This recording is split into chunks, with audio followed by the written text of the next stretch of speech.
Hi everyone, Singapore condo prices have increased by 8% compared to last year and they're still climbing. But in July, the government stepped in with cooling measures. So, what has the impact been? Well, let's dive in and make sure you stay tuned till the end because I'll show you how much more a condo will cost you for every month that you wait. On 4th July 2025, the government increased the seller stamp duty holding period from 3 years to 4 years. They also increased the stamp duty rate by 4% for each holding year. This was done to reduce the amount of speculators who were selling within a short time frame. Specifically, those speculators who are engaging in the extremely profitable strategy of subsale. This involves buying new launches on launch day and selling just as the construction is about to be completed. I did a video back in January describing more about subsale, specifically how much profits were being made by this strategy and also predicting the cooling measures that eventually got rolled out. The link to that video is in the comment section below. Whenever a new measure gets rolled out, the impact can be quite unpredictable. So I can understand why the government waited till after the elections before rolling out this measure. So let's see what's happened to the new launches after this cooling measure has taken effect. Barely a week after the cooling measures were announced, there was the Lindenwood's new launch near Kent Ridge MRT, and amazingly, 94% was sold out on launch day. But you can't draw a conclusion from just one launch. The bigger test would come the following week when there were two new launches in the core central region, which recently have not been performing as well as the RCR and OCR regions. Now, take-up rates of 53% at Upper House and 41% at Robertson Opus doesn't sound that amazing compared to the 94% seen at Lindenwoods earlier, but the key difference here was the amazing 3,350 PSF achieved during the launch. This has set a new norm for core central region launch pricing to be above 3,000 PSF. Then on 2nd August, the River Green launch managed to achieve something remarkable, an 88% take-up rate on launch day for a core central region condo, and that too at 3,130 average PSF.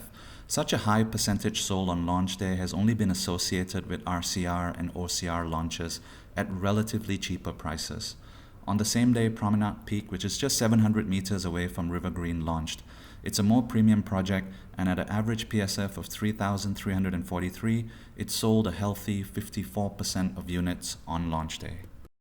So what do all these new launch pricing and percentage sold on launch day tell us about consumer behavior and their reaction to the cooling measures? Well, rather than cooling the market down, it seems to be actually heating the market up. Because from a consumer's perspective, they're probably thinking, well, one extra year holding period isn't too bad compared to some other more severe cooling measures that might get implemented in the future. So it's better to buy now rather than wait and potentially get impacted by more severe cooling measures. Coupled with the above impact, the government seems to be ramping down housing supply, and this may also be acting as a heating measure. A chart on HDB launches by year released in Jan 2025 shows supply ramping down.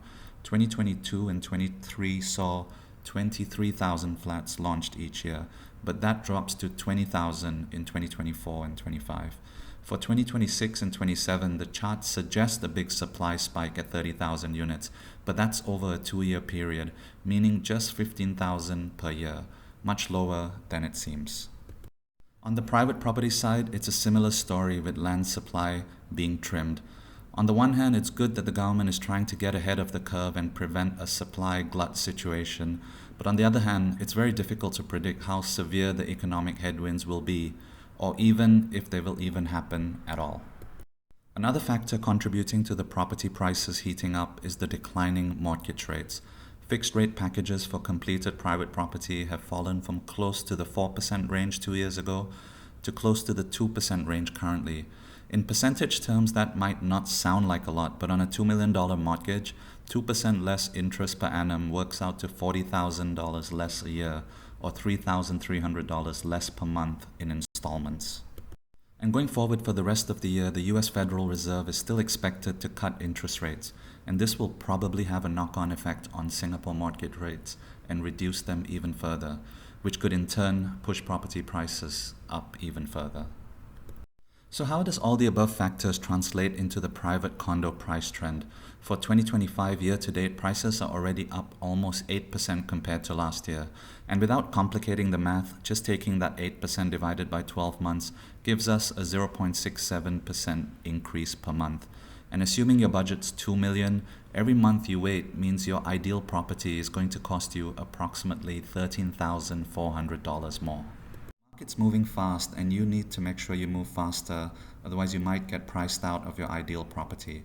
I have a client who's ideally looking for a 3-bedroom, but they might actually be priced out, so they're having to consider a 2-bedroom instead. If that scenario is relevant for you, please subscribe to the channel because I'm going to be doing a video on that soon.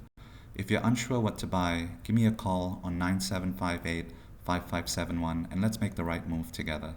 Thanks for watching, and I'll see you at my next video.